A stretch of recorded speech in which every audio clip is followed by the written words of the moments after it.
Well, hi guys. Welcome to another episode of MonDad. Hope you had a great week and hope you're going to have a great week coming up. So this episode of MonDad is a continuation on those life lessons that I wanted to share with you guys. Hopefully you're finding this interesting. Maybe when you watch this in years to come, 10, 15 years, and you sit back and say, I want to play that little YouTube thing that dad did. It may make a lot more sense to you, maybe be a lot more valuable. But anyway, here it is. So I think we've done 5. The first one is don't eat your lunch on the way to work, right? About your health. The second one was handcraft your personal solar system, which is exactly what that means, is make sure you surround yourself with a lot of love and people who are going to inspire you, and also your loving critics. The third one was about banished psychic vampires, because you don't have time for them. They just bring out the worst in you. They have no part in your life. Get rid of them. The fourth one we talked about was engineer halftime pause, which is just the ability to reflect. You know, that whole idea of reflection is just so critical, so critical. The fifth one was around collect adventures, not things, right? Adventures last forever, things momentarily. And also start thinking about your goals as an adventure as opposed to something with a financial outcome. So that's it. So I might do another 2 in this episode over here, because they're pretty short. And yeah, I mean, I could spend hours on each one, but I think it's pretty short. So the sixth one actually started with Molly, and it's only a recent lesson that I've learned. Probably about 4 or 5 months ago, when Molly was going through a pretty deep path, and she was part of her life, and she was sitting over here, coming out with all of her anxieties and issues and stuff like that. And I just got into judgmental advice mode. You should do this. You should do this. This is what you should do. This A, B, C, D. And I remember she just looked at me and said, Dad, I'm paraphrasing. I may not have got these words right, but the way I received it was, Dad, I don't enjoy talking to you anymore because I don't think you're really interested. And it was like, oh my God, I'm a communicator. That's what I do for a profession. And here's my daughter telling me I'm not interested. I'm judgmental. Yeah. So that's the story. So the life lesson I want to share with you, which is something that I have been practicing very, very hard and getting better at, is called dare to be curious, dare to be present. They both go together. They're both 2 sides of the same coin. So dare to be curious is really what it means, is to be curious with the other person, is to go down the rabbit hole, right? Now, curiosity and judgment don't make good bedfellows, which means they don't exist together very well. If you're curious, judgment goes away. Now, we're all going to get to judgment. I'm not saying stop judging. All I'm saying is stay curious just a little bit longer.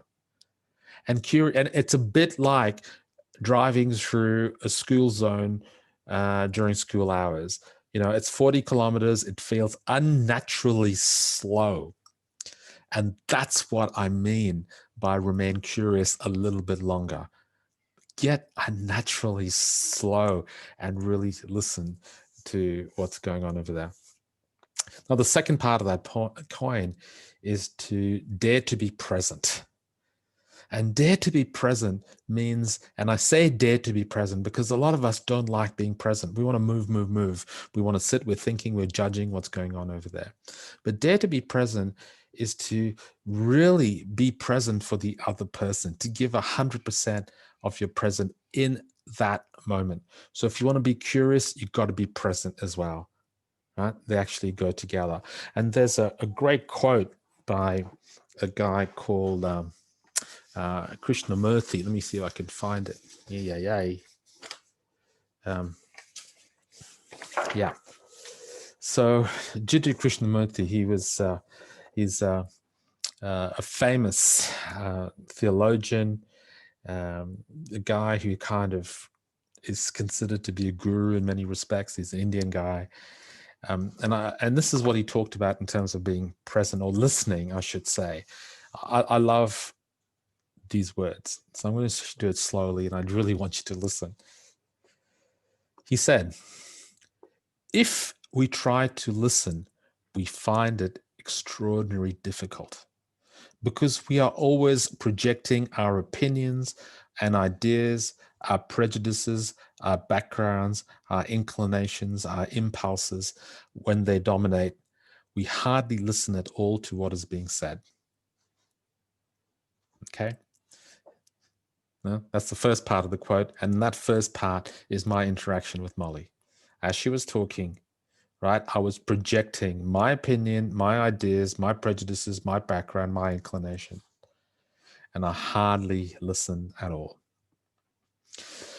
So the second part of his quote is this: in that state, there is no value at all.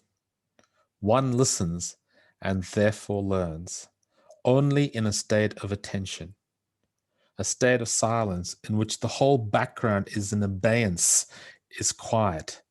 And then, it seems to me, it is possible to communicate. Bloody hard to do. Bloody hard to do. But you know what? Worth looking at over there. So that's the sixth one.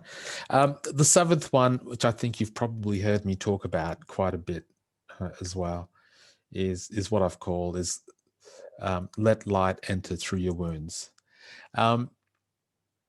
Because I think the best insights I've ever got in my life have been when I've been suffering, when I've been through moments of adversity.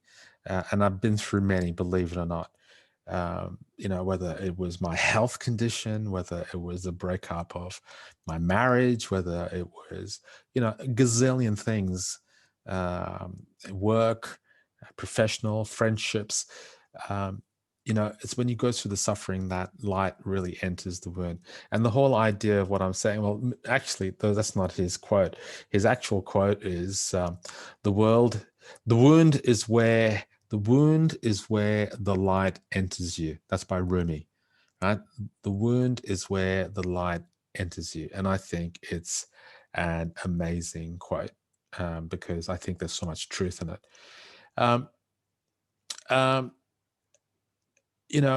So I think as the question you've got to ask yourself is, what is some of the suffering? And you've all had it. I know you all have because it's all been tough.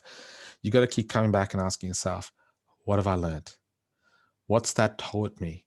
What insight have I gained? Darry, if you hated your job, you've hated it and hated it, what did that teach you? If it taught you nothing, well, you're not looking hard enough. Yeah.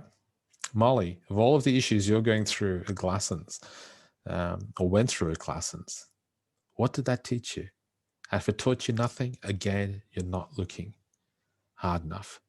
Mitchell, with all of the, kind of issues you guys have gone through in Melbourne, plus all the mental health stuff that you've been involved with, what have you learned? What insight have you got?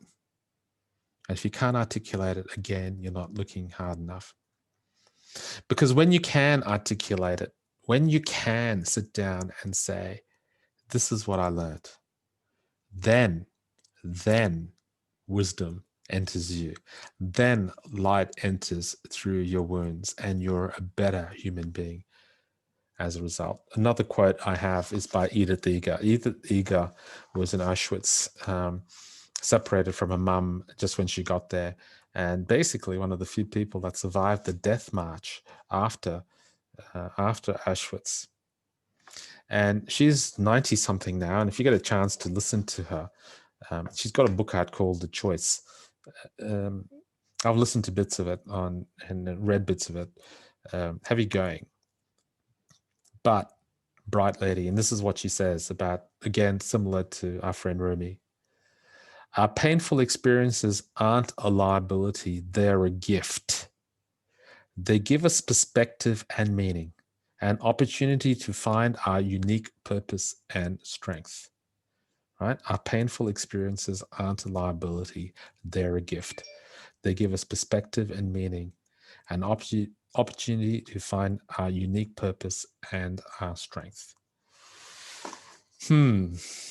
So embrace. So basically, let light enter through your wounds is number 7, and that's it for this week. Hope you found it useful. Have a great week, guys.